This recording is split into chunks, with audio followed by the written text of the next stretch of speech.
Welcome back to another episode of Palisade Radio. I'm your host, Karema Mutlu, and on today's show, we welcome back David Rosenberg, who's the Chief Economist and Strategist at Goodkin-Sheff & Associates. Welcome back to the show, David. Thanks for having me back on. You have warned that there will very likely be a recession within the US in the not too distant future. And one indicator you like to use is the rise of yield curve inversions. I know this is one indicator you like to look at, but give us some details on some other indicators you're looking at to come to this conclusion, David. And also, what is your view of the 2020 US election and the idea that central banks and Donald Trump will try and do anything to stop a recession of some kind? Can you talk about this? Right. Well, the yield curve is always been to me an important forward-looking barometer because it works. I wouldn't say it necessarily works 100% of the time, but it works more than 80% of the time. And it's just the bond market's way of saying that the Fed or any central bank overdid it in the prior tightening cycle.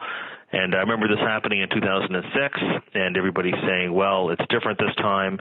And we didn't get the recession really starting until the tail end of 2007, and everybody thought that we dodged a bullet. But the yield curve actually worked. So it's a critical leading indicator to me, much better than the stock market, much better than the commodity market or the FX market. The yield curve to me is really the quintessential leading indicator. But you also have to pay attention to the data and the nature of the cycle that we're in. We have had two shocks in the past several years. We had a monetary policy shock. The Fed went through a significant tightening cycle, and it's not about the level of interest rates, it's about the change. The Fed raised the funds rate 9 times, and between that and quantitative tightening, the equivalent was almost a 400 basis point overall de facto tightening monetary policy, which I'll tell you in the past was enough with a lag to generate an outright economic recession. Just a matter of the inherent lags between policy and the ultimate impact that it has on the real economy. We started seeing that on the credit-sensitive sectors. Gets very little mention that in 6 of the past 7 quarters, residential construction in the national accounts actually came in negative, which in the past, by the way, only has happened in the context of an economy in a recession or heading into one. Everybody talks about the last quarter that we saw with the little uptick we had in the housing sector, but the damage has been done. That housing has been in a prolonged downturn in real economic terms. And of course, that morphed into non-residential construction, which we know from the data have been negative in 2 of the past 3 quarters. So the credit-sensitive sectors initially responded to what the Fed had done, and then we got hit with this trade shock. And notwithstanding, the truce that we may be in right now, once again, the damage has been done. The other tariffs that Donald Trump has implemented against not just China but other countries have not been rescinded, even though we might be in for a phase 1 deal that involves mostly soybeans. We're in a elevated state of uncertainty globally as it relates to trade and global supply chains and manufacturing. And so what we see now out of the data is back-to-back quarters of negative growth in business capital spending. So it's not just the yield curve. You have to take a look at the game of dominoes. When you start shocking one part of the economy, what does it do to the rest of the economy? Because the economy is a living thing. It's an organism, and you don't shock one part of it without having a lagged impact on the other parts of it. So we've seen housing, and then the impact on commercial construction. Now the impact of trade on capital spending, and then commensurately what's going to happen with exports and the trade deficit. And holding the glue together the whole time has been the consumer, which of course bulks large because it's 70% of GDP. But when you look at the past, when businesses cut capital spending, invariably with a lag, they cut hiring intentions, and then that will lead to a different contour to the consumer sector than we've seen over the course of the past several quarters. So it's not just the yield curve, it's also looking at the whole dynamic of what drove the cycle and the shocks that caused those underlying forces to unwind. In terms of, the commentary on the central banks, and you mentioned, Donald Trump and that authorities will do whatever they can to prevent recessionary forces from emerging. I respect that view, but I've never seen a central bank, frankly, and I've never seen an individual, no matter how powerful, be bigger than Mother Nature. And Mother Nature in this case are the vagaries of the business cycle. You either believe the business cycle has been repealed or you don't. I don't think there's any entity that's bigger than the business cycle. And notwithstanding the fact that this is the longest economic cycle on record, more than 10 years, I don't think that there's anybody that can actually prevent inflection points in either direction. And I just say that because I remember Ben Bernanke back in either 2005 or 2006 actually stating the very same thing, that we finally, as central bankers, have found a way to mitigate the business cycle, and that was the ultimate kiss of death. So I think that when recessionary pressures begin, because all the Fed's been doing right now, from my perspective, is getting back towards neutral on the funds rate. They haven't really been easing monetary policy, and that all is predicated on where your view of the neutral Fed funds rate is against where the actual Fed funds rate is. So I'm not so sure that the Fed has actually moved towards accommodation yet. I think if it did, the yield curve would be a lot steeper than it is. Let the markets do the talking for you. And so, no, I don't believe that these central bankers or fiscal policy will be able to prevent the recession, which I think is already in train, by the way. But I think that they will be able to mitigate the downside through the easing actions that we're going to be seeing. Of that, I have no doubt. Very good. Okay, well, let's move on to the gold market. And you've stated in the past that gold going over $3,000 an ounce wouldn't surprise you in the future. So what are the main drivers that will push gold to this level in your view? And has the price action of gold this year surprised you, David? Well, I think that, firstly, charts don't lie, and the chart of gold looks fabulous. We've really broken out in the past, say, 12, 18 months from a classic 6-year basing cycle, which is the same sort of basing cycle that we had in the S&P 500, really, when you look at it from, say, 1979 to 1982. This is a more prolonged basing period, but the chart of gold looks just fantastic. And the reality is that gold this year has rallied in every single currency terms. It is not just a U.S. dollar story. It's in every currency story, because gold, what makes gold special, and there's a lot of things that make gold special, especially the reliable and forecastable supply curve, is that it is a currency that is no country's liability. So, beyond the fact that the entities out there with very deep pockets, like the People's Bank of China and the Russian Central Bank, are increasingly bolstering their foreign exchange reserves in favor of bullion, maybe they're seeing something down the road in terms of somehow the U.S. jeopardizing its role as the world's reserve currency. Maybe that's out there down the road.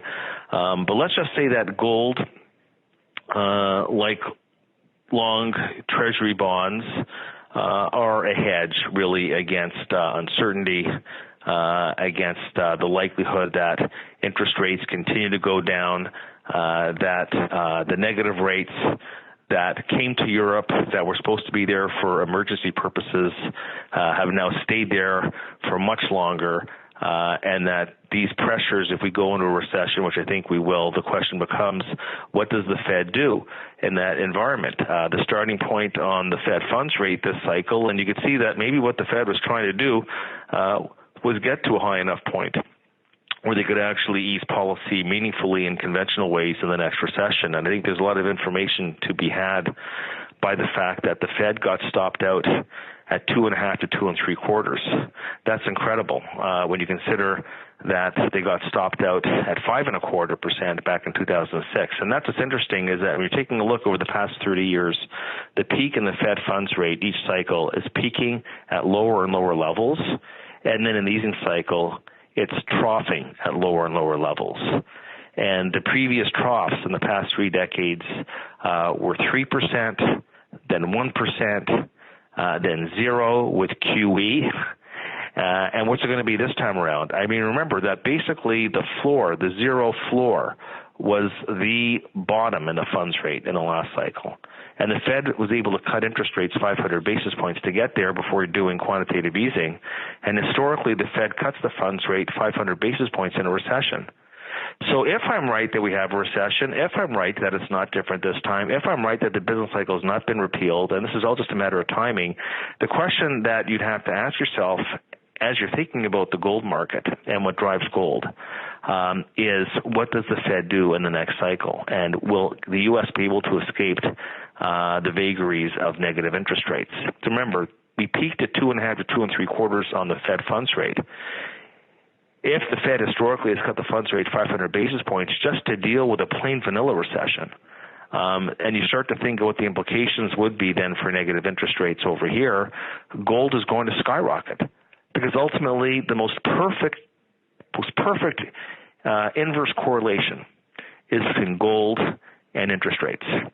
And so that's all you really have to know to start thinking about adding positions in gold because of the inverse correlation that it has with interest rates, and of course the positive correlation that gold has with rising and elevated levels of economic and political and trade uncertainty globally. Fantastic. And how do you view the silver market, David? Does that look attractive to you as a safe haven status that it commands, as well as the industrial demand for it? Do you view the silver market? Well, I think that, I think that the purest way to play my particular view is in gold, and maybe if it's not physical bullion, then it's, in the, in the gold mining stocks and the ones that have proven reserves in stable parts of the world with strong balance sheets. That's where the optionality would be, in my opinion. Silver is correlated with gold. They called silver the poor man's gold. Silver will be correlated. I think silver will do less well than gold only because of its, as you said, its industrial properties. I think that the demand for silver, because it is a little more linked to the global economic cycle, which is turning down, my sense is that silver will lag gold, but the correlation will be such that that it also will rise in tandem, but by less. Okay, well, let's go through some key authors and books that have helped shape your thinking. And I imagine going back through history over previous business cycles helps to determine where we are today in terms of the current financial landscape. So do books help you within this regard? Sure. I think that, there's just some books that always stand the test of time. The one that I always keep by my night table, especially when I'm starting to see the economic and market cycle, hit its mature phase. And this is a book that I had by my side in 2006 and 2007 was Manias, Panics, and Crashes by Charles Kindleberger. I would say that more recently, The Rise and Fall of American Growth by Robert Gordon, a very good read. The Tragedy of Great Power Politics by John Mersheimer is a must-read, especially in today's strains that we're seeing between two economic superpowers, the classic Thucydides trap. So I think that we have to also immerse ourselves in history and in politics. When people talk about today's interest rate environment being so unusual and nothing that they've ever seen before, and this concept of negative interest rates, I think that I think that people should probably buy the classic book called The History of Interest Rates by Homer and Scylla. Now, that is not an easy read. You can take it to bed with you if you have insomnia, and in some cases, maybe with a nice tall glass of single malt whiskey. But the point here is that that book has got interest rates and commentary on interest rates back to the Phoenician period, and it really puts today's environment, as rare as it's been, into a certain historical perspective. I think that's very important. And of course, we talk about the upcoming political shifts, the fact that the middle class has been crowded out, but also that the middle politic has been crowded out, and we're just a wide divide, and especially heading into the November 2020 elections, and looking at the popularity for the economic policies, not just of Bernie Sanders, but also Elizabeth Warren.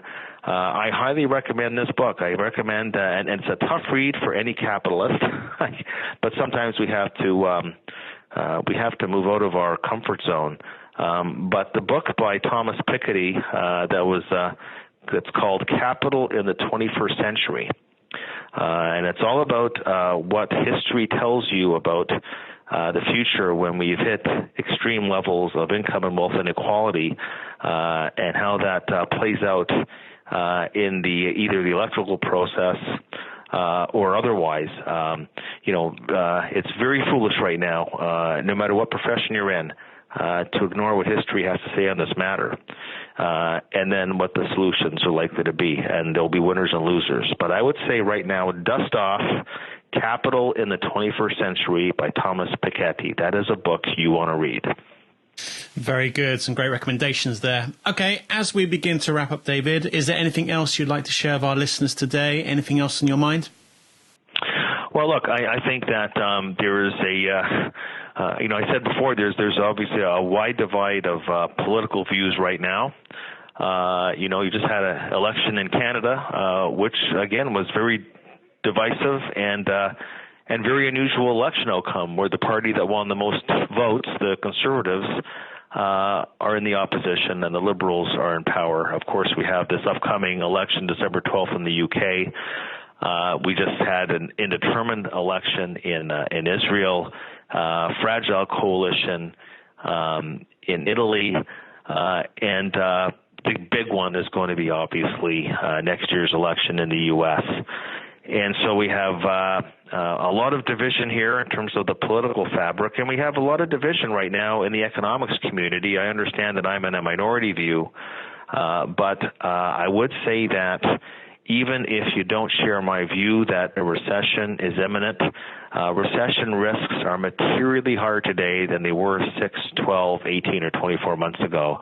And my advice would be that to shift the portfolio and the asset mix in line with those rising recession risks, which means that you don't have to go out and buy barbed wire or copper wire or canned tuna, baked beans, and sawed-off shotguns. You can actually create a portfolio for the times, and the portfolio would really be one that steps up in quality across the capital structure. People think that I don't like the equity market, but there's parts that I do like, and the parts I like are what I call bonds and drag. Dividend growth, dividend yield, low payout ratios, strong balance sheets, and non-cyclical parts of the market are perfectly appropriate. I do like gold for the reasons I mentioned before. They're a great hedge. And I think that we're in a new easing cycle by the Fed. This isn't some mid-cycle policy adjustment. The Fed is going to be cutting rates further, which means that the curve will re-steepen, but the whole yield curve will melt. And there's going to be tremendous capital gains to be made in long-term treasury bonds. I got this all the time last year. People would say, who on earth, what moron would buy a long bond at 3.25%?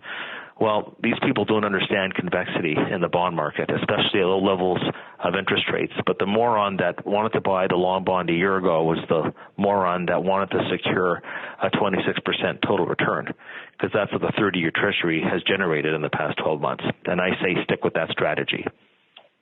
Excellent. Okay, well, once again, it's been a pleasure having you on the show, David, and I'm sure we'll have you back on again later next year. My pleasure. All the best.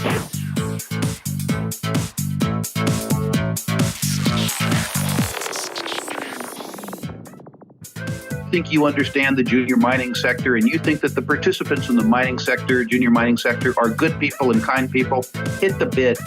How violent that term could be, it actually could be quite violent. It could be a rip-your-face-off uranium rally. And the world is always going to need raw materials. It's going to need copper and gold and nickel and so forth. Totally destabilized. Hey, Troll, did you hear what's going on in Yemen?